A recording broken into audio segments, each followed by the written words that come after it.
नमस्कार दोस्तों, स्वागत है आपका हमारे YouTube चैनल में। आज हम गौतम बुद्ध की एक कहानी सुनेंगे। हमेशा के लिए गुस्सा करना छोड़ दोगे। कहानी एक समय की है, प्राचीन नगर वाराणसी में, जहां एक युवक नामक मोहन रहता था। मोहन ने अपनी जल्दी भड़कने और आग्रहपूर्ण उत्तरों के लिए पूरे नगर में अपनी पहचान बना रखी थी। उसका क्रोध बहुत छोटी बातों पर ही भड़क जाता था और उसे अक्सर इसके कारण मुश्किलों में पड़ना पड़ता था। एक दिन जब मोहन वाराणसी की धूप छांव वाली गलियों से गुजर रहा था, उसने बोधि वृक्ष के पास लोगों का एक समूह देखा। जिज्ञासा के मारे उसने देखने के लिए उनके साथ मिला। उसे चौंकाने वाला था कि वह एक वृक्ष के नीचे बैठे शांति भरे आत्मा को देखा। वह नक्कली व्यक्ति कौन था? यह केवल गौतम बुद्ध थे, प्रबुद्ध एक। मोहन, जिसे अपने विचारों को व्यक्त करने से घबराहट नहीं होती थी, ने बुद्ध के पास एक चुनौती भरे अंदाज में आना चाहा। तुम्हें क्यों सुनना चाहिए? मोहन ने प्रश्न किया। तुम जीवन की संघर्षों और चुनौतियों के बारे में क्या जानते हो? बुद्ध उत्तेजनाग्रस्त रवैये से प्रभावित न होकर मोहन को करुणा भरे दृष्टिकोण से देखते हुए बोले, मेरी शिक्षाएं चुनौतियों से बचने के बारे में नहीं है, बल्कि हम उनका कैसे सामना करते हैं यह है। क्रोध एक ऐसी आग है जो आपके भीतर जलती है, सब कुछ को अपने मार्ग में नष्ट करती है। यदि आप इसे जाने देंगे तो यह आपको और आपके चारों ओर को नष्ट कर देगी। क्या तुम हमेशा के लिए गुस्सा करना छोड़ दोगे मेरे दोस्त? मोहन, जिसने चिढ़ाने वाले ढंग से अपनी राय रखने से घबराया हुआ महसूस किया, इस विचार की चुटकुला करता है। तुम्हारे लिए यह बहुत आसान है। इस पेड़ के नीचे बैठा है। तुम्हें जीवन के चुनौतियों का हर दिन सामना करना है। तुम कैसे जान सकते हो? बुद्ध हंसते हुए बोले, मैं भी एक समय तुम जैसा था मोहन। मैंने उन्हीं चुनौतियों का सामना किया जो समर्थन कर रहा था। क्रोध की प्रवृत्ति भी थी, लेकिन मैंने यह सीखा कि क्रोध को पकड़कर उसे किसी और पर फेंकने का इरादा करके यह एक गर्म कोयला पकड़ने जैसा है। आप वही हो जो जलता है। मोहन बुद्ध के शब्दों में प्रभावित होकर उनकी शिक्षाओं को सुनने का निर्णय लिया। जब दिन बीतते गए तो उसने महसूस किया कि वह उसकी जीवनी से खींच रहा है। बुद्ध ने जीवन के अनित्य, सभी प्राणियों के आपसी संबंध और वास्तविक सुख की ओर जाने का मार्ग बताया। एक दिन एक विशेषता से भरा उपदेश के बाद मोहन ने बुद्ध के पास जाने का साहस किया। लेकिन कैसे कोई गुस्सा करना बंद कर सकता है? यह किसी भी नाटक में संभावना है नहीं लगता। बुद्ध ने कहा, यह सतर्कता का मामूल्य है मोहन। उन भावनाओं को जानने का यह बदला गया है। जब कभी गुस्सा उत्पन्न होता है तो तत्काल प्रतिक्रिया देने की बजाय एक पल के लिए इसे देखने का प्रयास करें। समझें कि क्रोध एक बीतने वाले बादल की तरह है और आप आकाश हैं। आपको इसके साथ पहचानित करने की आवश्यकता नहीं है। आप इसे बहने दे सकते हैं। बुद्ध के शब्दों में प्रभावित होकर मोहन ने आत्म खोज और आंतरिक परिवर्तन की यात्रा पर जाने का निर्णय लिया। उसने सतर्कता का अभ्यास करना शुरू किया, अपने विचारों और भावनाओं को ध्यान से देखना सीखते हुए। यह एक कठिन प्रक्रिया थी, लेकिन मोहन ने खुद को क्रोध के बंधन से मुक्त करने का निर्धारित किया। हफ्ते महीनों में बदल जाते थे। मोहन ने खुद में एक सूक्ष्म परिवर्तन का एहसास किया। जो क्रोध का तूफान जो कभी उसके अंदर उत्पन्न हुआ करता था, वह धीरे धीरे सुधरने लगा। उसने एक शांति और शांति का एहसास किया जो उसने कभी पहले महसूस नहीं किया था। वाराणसी के लोगों ने भी मोहन में उनके नए स्वभाव की प्रशंसा की। उनके शीतल धर्म में हुआ चमत्कार को आश्चर्यचकित होकर देखते। एक दिन जब मोहन गंगा के किनारे ध्यान कर रहा था, वह महसूस करता है कि किसी ने उसकी कंपल पर टैप किया। यह एक साथी गांव वालों है जो ने देखा है कि मोहन की परिवर्तन भरी यात्रा को। तुम्हारे साथ क्या हुआ? गांव वालों ने पूछा। तुम कभी इतने उत्साहित थे और अब तुम शांति की भावना रख रहे हो। तुमने ऐसा कैसे किया? मोहन मुस्कुराया और बताया, यह सब बुद्ध के उपदेशों का परिणाम है। उन्होंने सतर्कता, करुणा और छोड़ने की प्रैक्टिस का मार्ग दिखाया। गांव वाला मोहन की परिवर्तन भरी कहानी से प्रेरित होकर ने तय किया कि वह उसके साथ बुद्ध के पास चलेगा। जब वे बोधि वृक्ष तक पहुंचे मोहन और गांव वालों ने बुद्ध को गहरे ध्यान में लगे हुए पाया। वे धैर्य से इंतजार करते रहे जब तक प्रबुद्ध ने अपनी आंखें नहीं खोलीं और उनके सम्मान किया। गुरुदेव, गांव वाला ने कहा, मैंने अपने दोस्त मोहन में बदलाव देखा है और मैं भी आपसे सीखना चाहता हूं। मैं भी शांति पा सकता हूं और क्या मैं गुस्सा करना बंद कर सकता हूं? बुद्ध ने उन्हें स्वागत किया और अपना ज्ञान साझा करना शुरू किया। उन्होंने 4 आर्य सत्यों और 8वें मार्ग के बारे में बात की। एक मार्ग जो पीड़ा का समाप्ति की ओर ले जाता है। गांव वालों ने ध्यान से सुना, उनके उपदेशों को एक प्याला की तरह पी लिया। दिन एक दिन बनते गए और गांव वाला भी एक परिवर्तन महसूस करने लगा। वर्णनात्मक कठिनाइयों ने उसे साधने के लिए एक मार्ग प्रदान किया और उसने अंदर के क्रोध का बोझ उठाना शुरू किया। उसकी आंतरिक शांति और समझ का विकास हुआ। वाराणसी के लोगों के बीच फैली बुद्ध के उपदेशों की शक्ति की खबर हो गई और जितने ही लोग सुनने के लिए उनके पास जाने लगे, वे भी आंतरिक शांति की ओर बढ़ने लगे। मोहन, जो अब बुद्ध के विश्वास पात्र बन गए थे, उनकी कहानी को सुनाने के लिए प्रेरित करने लगे। वह अपनी खुदाई का अनुभव साझा करते हुए और उनके उपदेशों के माध्यम से दूसरों को आत्मा के साथ मिलाने और गुस्सा छोड़ने के लिए मार्गदर्शन करते रहे। एक दिन जब मोहन गंगा के किनारे ध्यान कर रहे थे, वह एक अजीब सा महसूस करने लगा। एक साथी ने उसकी पीठ पर हाथ रखा था।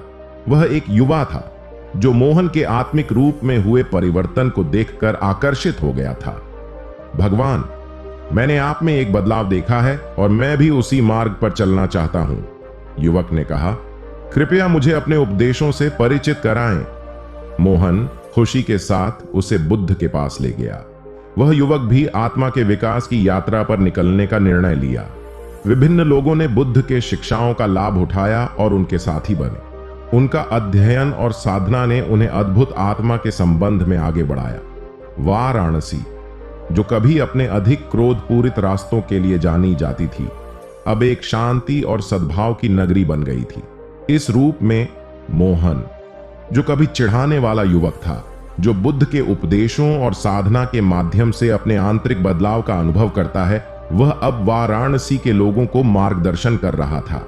उसकी जीवन की कहानी एक प्रेरणादायक सच्चाई बन गई थी, जो यह सिखाती थी कि गुस्सा छोड़ना और सच्ची शांति पाना संभव है, सिर्फ सतर्कता और साधना के माध्यम से। बोधि वृक्ष के नीचे वही जगह है जहां गौतम बुद्ध ने अपने प्राचीन उपदेशों को दुनिया के साथ साझा किया था, और वहां खड़ा होने वाला एक युवक उन उपदेशों का अनुयायी बनकर दिखता है कि सत्य से जुड़ा हुआ जीवन कितना सुखद हो सकता है। युवक की नई शिक्षा की शुरुआत हो गई थी और वह ध्यान और मनन में लीन होकर अपने आंतरिक स्वरूप का अध्ययन करने लगा। उसने बुद्ध के उपदेशों को अपने जीवन में अंगीकार किया और अपनी आत्मा के साथ मिलन की प्रक्रिया में जुट गया।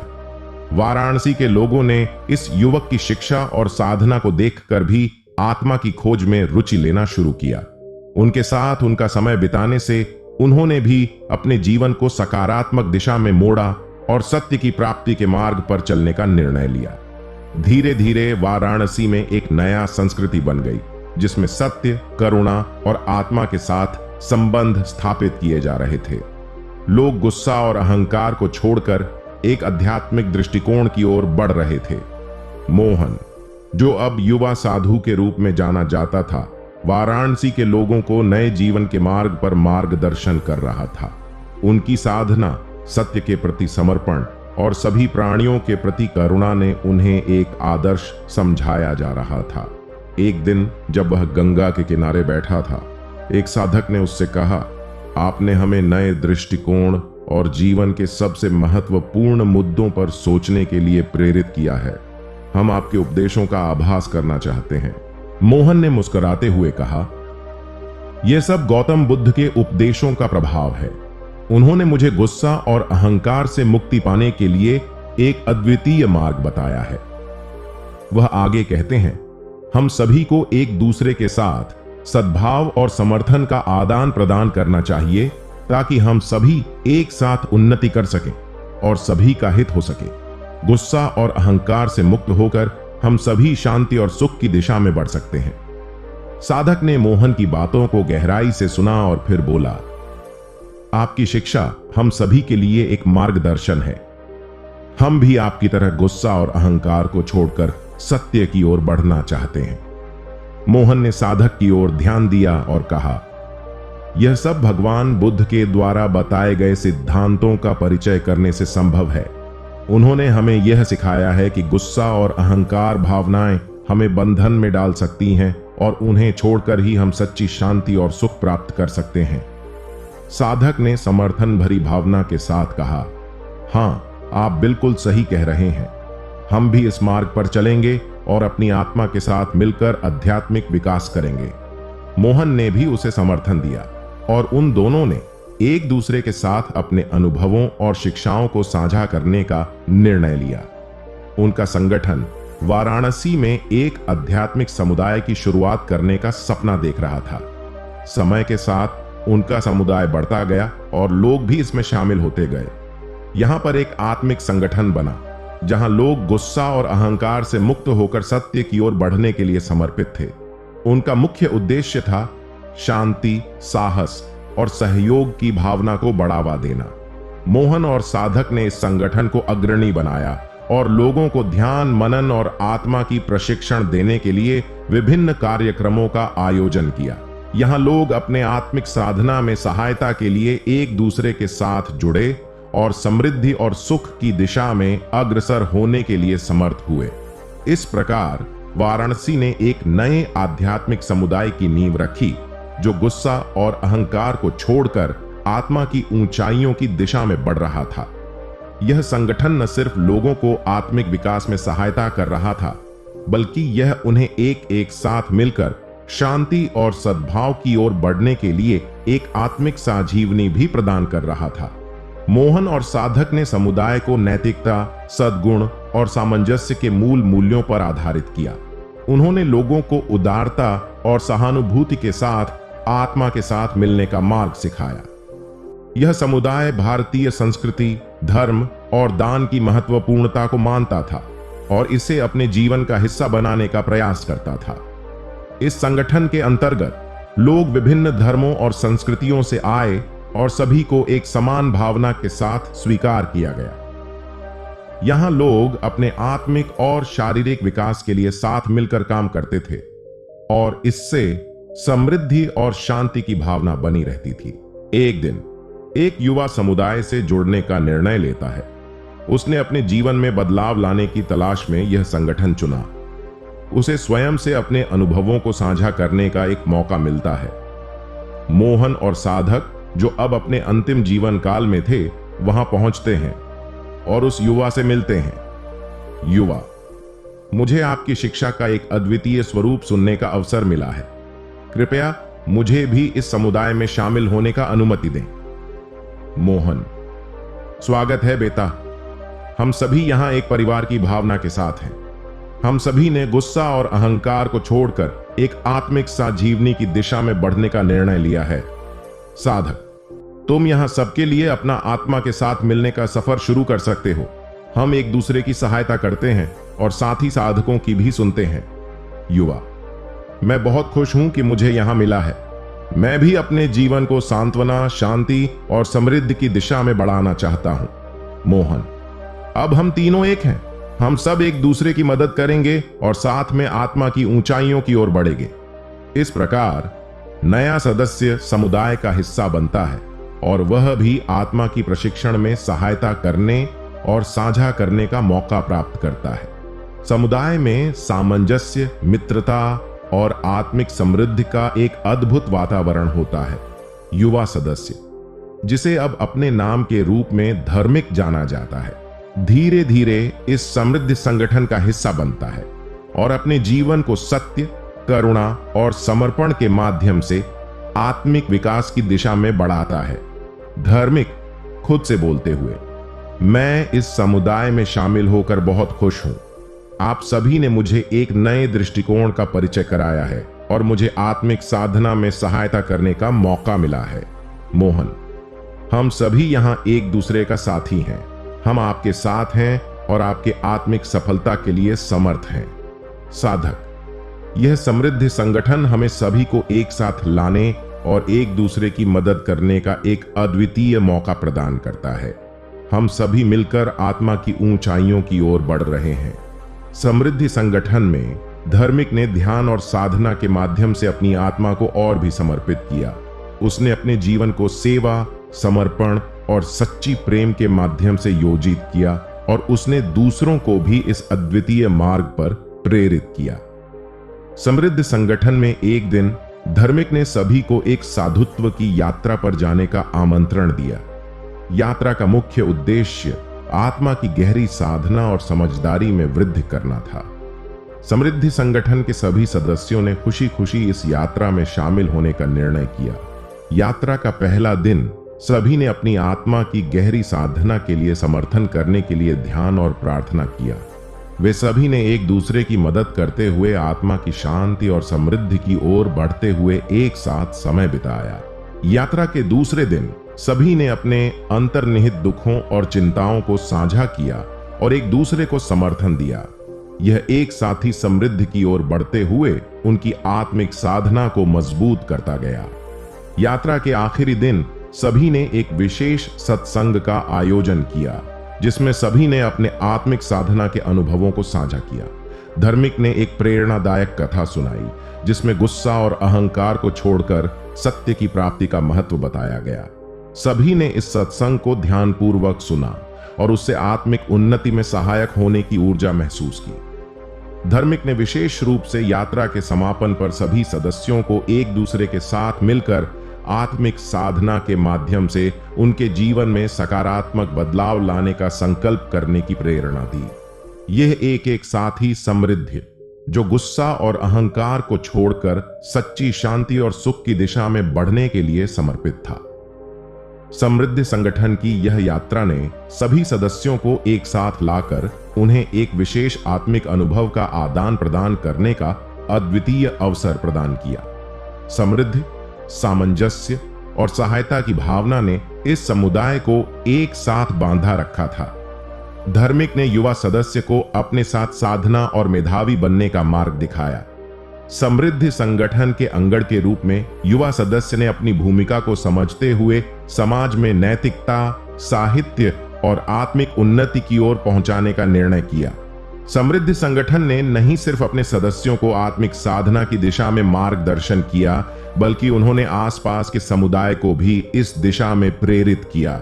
समृद्धि, शांति और सामंजस्य की भावना ने इस संगठन को एक आध्यात्मिक साजीवनी के रूप में बनाए रखा।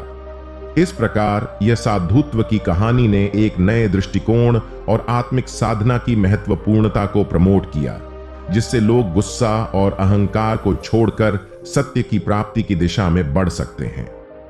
समृद्धि, सामंजस्य और सहायता की भावना ने एक साथ ही समृद्धि का सृजन किया और उसने लोगों को एक आत्मिक समुदाय में जुड़कर उनके जीवन को सकारात्मक बनाने का एक नया मार्ग प्रदान किया। यह समृद्धि संगठन का प्रयास था लोगों को सजीवनी का एहसास कराने और उन्हें गुस्सा और अहंकार से मुक्त करने के माध्यम से आत्मिक साधना और सच्ची शांति की खोज में सफलता मिली, और संगठन ने एक समृद्ध और सहायक समुदाय की नींव रखी। समृद्धि संगठन ने लोगों को यह याद दिलाया कि गुस्सा और अहंकार से मुक्ति पाने के लिए आत्मिक साधना और समर्पण आवश्यक है। इसने एक वातावरण बनाया जहां लोग एक दूसरे का समर्थन करते हैं और साथ में आत्मा की ऊंचाइयों की दिशा में बढ़ने के लिए प्रेरित होते हैं। समृद्धि संगठन की यह कहानी बताती है कि हम अपने अंदर छिपे गुस्सा और अहंकार को छोड़कर आत्मा की महत्वपूर्णता को समझ सकते हैं। साधना और सहायता के माध्यम से हम अपने जीवन को सकारात्मक बना सकते हैं और एक आत्मिक समुदाय में साजीवनी का अनुभव कर सकते हैं। इस कहानी से हमें यह सीखने को मिलता है कि आत्मिक साधना और सच्ची शांति का मार्ग हमें गुस्सा और अहंकार से मुक्ति प्रदान कर सकता है। हमें अपने आत्मा को सुनने, समझने और साझा करने के लिए एक आत्मिक समुदाय में शामिल होने का संकल्प लेना चाहिए। इस कहानी के माध्यम से हम समझते हैं कि आत्मा की ऊंचाइयों की दिशा में बढ़ने के लिए हमें गुस्सा और अहंकार को छोड़कर अपनी भूमिका में समर्पित होना होता है। यह एक सजीवनी जीवन की दिशा में बढ़ने का सफल मार्ग बना सकती है, जिससे हम सच्ची शांति और सुख की प्राप्ति कर सकते हैं।